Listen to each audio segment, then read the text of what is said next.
What's up, y'all? Welcome back.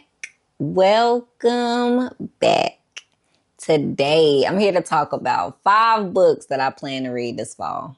Let's get it. Favorite reader, that's who you are. Traveling near, traveling far. Through every chapter, you're the star. Favorite reader, that's who you are. Okay, so for these 5 books, these are 5 books that I've been wanting to get to for a while. And for some reason, fall just feels like the perfect time to pick these up. Some about them. So we're going to start first off with my obvious fall pick. This is probably the most fall-ish book. That is The Secret History by Donna Tartt. I feel like this is like an obvious fall pick. It's dark academia. It has a fall setting. It's on a college campus. It involves a murder and secrets and all of that. So when I see this book, not to mention, I don't know if the color is coming that good on camera, but it's a black book and it has like this gold spine. It just screams like fall. And then something about like a college setting, like back to school time and then walking and you feel the leaves rustling under your feet, especially if there's some secrets going on. Some cover-ups maybe, I don't know. This just seems like the perfect time to read this. Yeah, and then look how beautiful the inside cover is. Like, come on. Yeah, what does it say? Under the influence of a charismatic classics professor, a group of clever, eccentric misfits at a New England college discover a way of thought and life, a world away from the banal contemporaries. But their search for the transcendent leads them down a dangerous path beyond human constructs of morality. This sounds good. And I've had this for a while. And every time I go pick it up, I just feel like, not right now. This ain't the time. But this fall, I'm feeling like it's the time. I pulled it off its shelf. And I just feel like this fall, it's going down.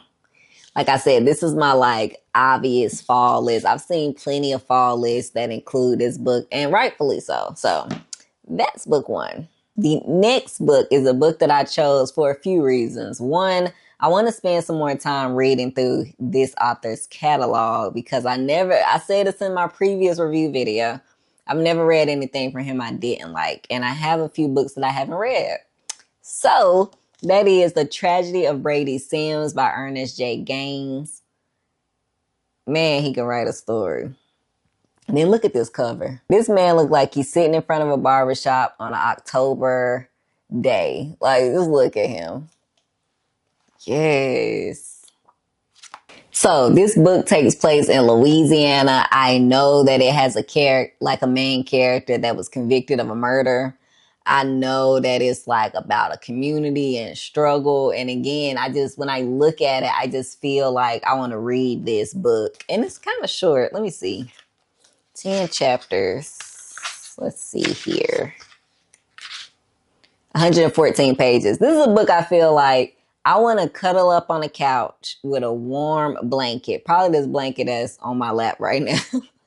A warm blanket, a warm drink, like the lighting perfect under the heat. And I'm just wrapped up and I have this book and I can just read it while I'm on the couch in 1 or 2 sittings. That's how I envision this. That's how I envision this. Like, and then take a nap right after I finish the last page. Just like think about how good the book was and then go to sleep right there on the couch. That's how I envision this. So this is definitely on my fall list. Okay, and book 3, this doesn't necessarily scream fall. Like the cover colors might give fall, but I'll kind of talk about why I picked this. That is Bury My Heart at Wounded Knee by Dee Brown.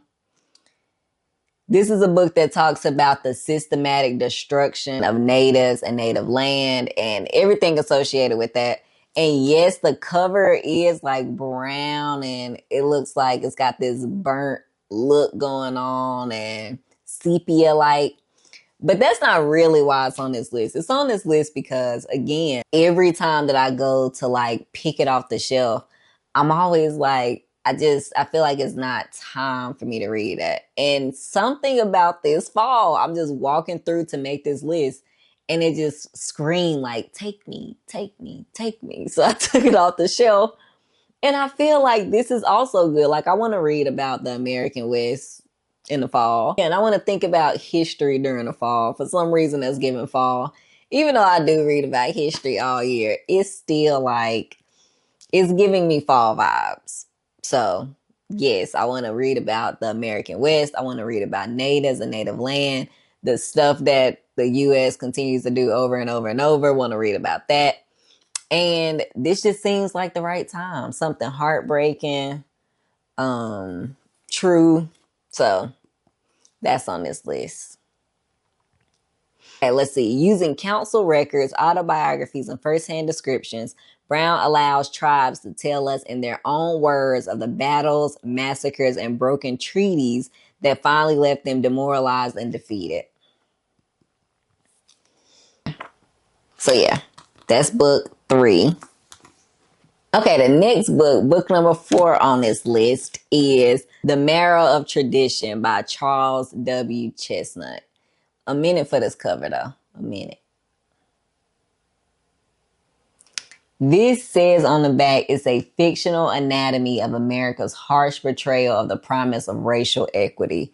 This is a historical fiction. Actually, this and the next book is a historical fiction as well. That's based in Wilmington, North Carolina. Shout out North Carolina. Like I said, it's based in Wilmington, North Carolina. But on the massacre that happened in 1898, it was called a race riot. Okay.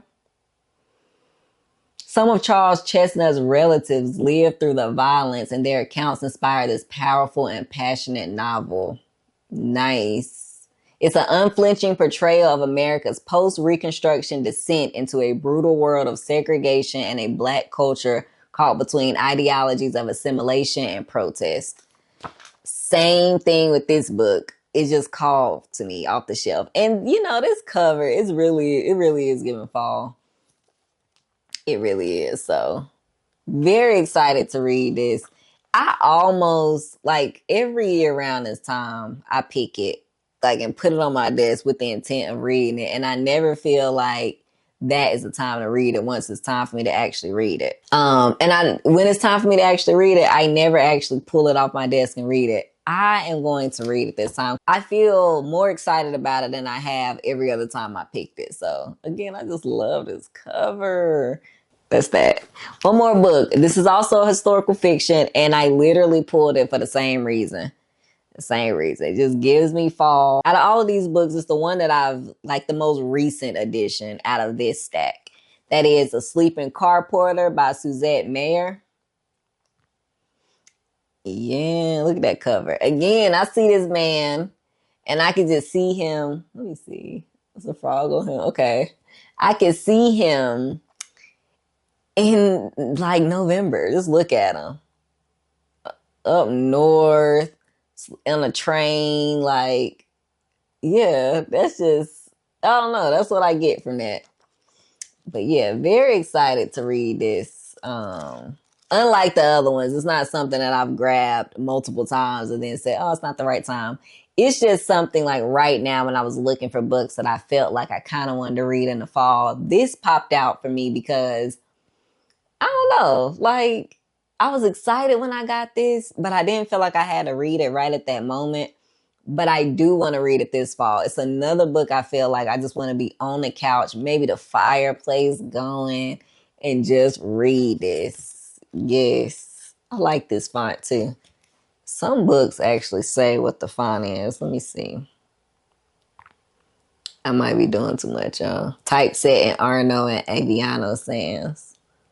Okay, that's nice. Anyways. Period. Okay. What's this say? Oh, I've got a picture of a train on here. Okay, yeah. So this book, like I said, it's a historical fiction and it's about a car porter who has to do what car porters do. He has to be there and invisible at the same time, being approachable to white people. But on one particular trip, things go awry.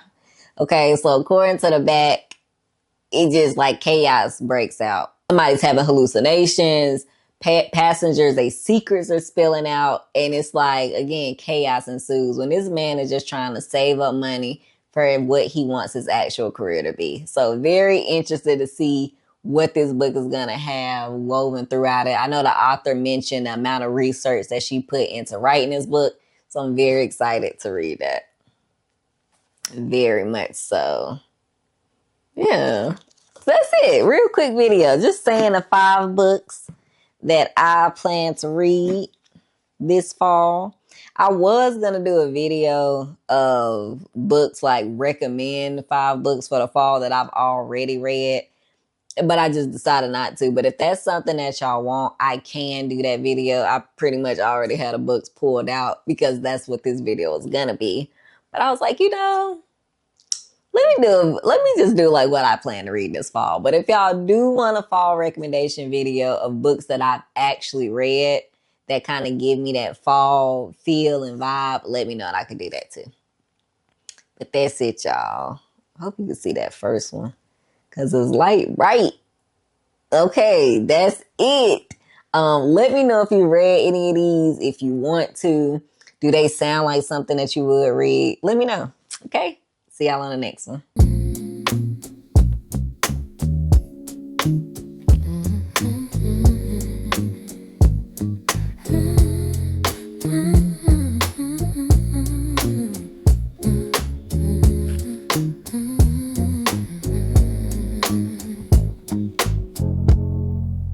Pages turning soft as silk, stories flowing like warm milk. A journey starts with every line, worlds unfolding in your mind. Bookmarks falling where dreams collide. Every cover's got a tale inside. Favorite read.